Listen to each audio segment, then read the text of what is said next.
ভীষণ টেস্টি নরম তুলতুলে তালের বড়া বানিয়ে ফেলুন জন্মাষ্টমী উপলক্ষে আগামীকাল একটা উপকরণের একটু হেরফেরে। নমস্কার, কুইজিনিয়া চ্যানেলের পক্ষ থেকে সকলকে জানাই সাদর আমন্ত্রণ। আমাদের সবার চ্যানেল কুইজিনিয়াকে সাবস্ক্রাইব করে পাশে থাকা বেল বাটন আর অল আইকন প্রেস করে রাখলেই সব নতুন ভিডিও নোটিফিকেশন আপলোড হওয়া মাত্র আপনাদের কাছে পৌঁছে যাবে। দুর্দান্ত স্বাদের, ওপরটা বেশ মুচমুচে কিন্তু ভিতরটা একদম নরম তুলতুলে এরকম তালের বড়া বানাবার সিক্রেট রেসিপি নিয়ে এসেছি আজকে আমি আপনাদের জন্য। আসুন দেখে নেওয়া যাক পদ্ধতিটি। এখানে আমি একটা বড় সাইজের তাল নিয়ে নিয়েছি, আর তালটাকে আমরা একটু পাকা দেখেই নিয়েছি। তারপর হাত দিয়ে এটাকে কিন্তু আমি ছুলে নিচ্ছি। তালটা ছোলার সময় একটুখানি কয়েকবার একটু পাকা কোনো শক্ত জায়গায় মেরে নেবেন, তাহলে ভিতরটা কিন্তু নরম হয়ে যায়। তালের ঠিক এরকমভাবেই কিন্তু আমরা আটিগুলো ভার করে নেব। এই সাইজের তালে কিন্তু মোটামুটি 3টে আটি হয়েই থাকে। এরকমভাবে তালের আটিগুলো আমরা বার করে নিলাম, আর তারপর একটা স্ট্রেনারের মধ্যে নিয়ে নিয়েছি তালের একটা আটি, আর একটু সামান্য জল দিয়ে এরকমভাবে কিন্তু আমি ঘষে ঘষে পাল্পটা বার করছি। এছাড়া আপনারা পাল্পটা আরও একটা পদ্ধতিতে বার করতে পারেন। কোনো যে চাউমিন আমরা যেগুলো বাড়িতে করি সেগুলোর যে চালনিটা হয়, যেটা আমরা জল ঝরাই, সেরকম কোনো কিছুর মধ্যে রেখেও কিন্তু আপনারা যদি ঘষেন তাহলেও কিন্তু এটা খুব তাড়াতাড়ি পাল্পটা বেরিয়ে যাবে।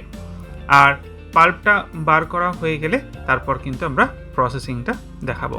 দেখুন এরকম নিচে কিন্তু পাল্পটা এরকমভাবে বেরোচ্ছে। দেখেছেন কতটা এখানে কাঠ বেরোলো তাল থেকে। ঠিক এই পদ্ধতিতে কিন্তু আমরা পুরো তালটাকে করে নিচ্ছি। দেখুন কতটা করে বেরোচ্ছে। খুবই সহজ পদ্ধতিতে আমরা কিন্তু এটা বাড়িতে করে ফেলতে পারি। তালের কাঠ আমার এখানে কিন্তু বার করা হয়ে গেছে। এগিয়ে যাব তার আগে মনে করিয়ে দিই আমার নতুন চ্যানেল লাইফ ইজ প্রেশাস, যেখানে আমি জীবনের নানা দিক নিয়ে আলোচনা করি।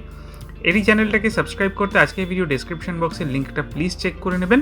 আর ভিডিওগুলো দেখে যদি ভালো লেগে থাকে একটা লাইক, শেয়ার এবং হ্যাঁ কমেন্ট করতে ভুলবেন না কিন্তু। ফিরে আসছি রেসিপিতে। তালের যে পাতটা ছিল সেটার মধ্যে এবার আমি প্রথমেই দিয়ে দিচ্ছি 1 কাপ পরিমাণ নারকেল গুঁড়া, তারপর দিয়ে দিচ্ছি 1 কাপ পরিমাণ চিনি, এর সাথে দেওয়া হচ্ছে 3টে কাঁঠালি কলা। এখানে কিন্তু আমি কাঁঠালি কলাটাই ব্যবহার করছি, অন্য কোনো কলা দেবেন না। তার সাথে দিচ্ছি নুন।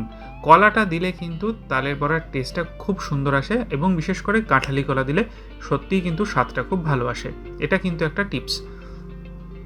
এবার এই জিনিসগুলোকে দিয়ে প্রথমে আমি খুব ভালো করে মাখিয়ে নেব তালটাকে, এবং এটা মাখা হয়ে যাওয়ার পর কিন্তু আমি এখানে কিছু শুকনো উপকরণ ব্যবহার করব।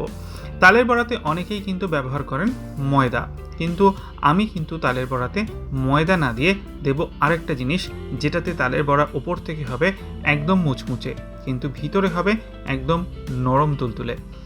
এটা কিন্তু আমার দেখুন একদম হয়ে গেছে মেশানোটা।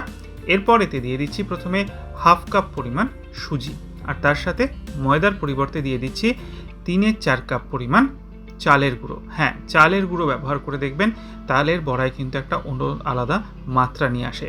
এবার খুব সুন্দর করে সমস্ত কিছু দিয়ে আমরা মেখে নেব তালের পাতটাকে, তাহলেই কিন্তু এখানে রেডি হয়ে যাবে। আর যদি এখানে আপনার মনে হয় যে চালের গুঁড়ি বা এটা আপনার একটু লাগবে, সেটা আপনারা কনসিস্টেন্সিটা দেখলে কিন্তু বুঝতে পারবেন। ঠিক এরকমভাবেই কিন্তু মাখাটা হবে দেখুন। আর কখন বুঝবেন যে মাখাটা হয়ে গেছে, দেখুন এরকম হাতে নিয়ে একটুখানি দেখবেন, ফেলার চেষ্টা করবেন, দেখবেন সুন্দর পড়ে যাচ্ছে, তখন কিন্তু বুঝবেন এটা এরকম কনসিস্টেন্সিরই কিন্তু হবে।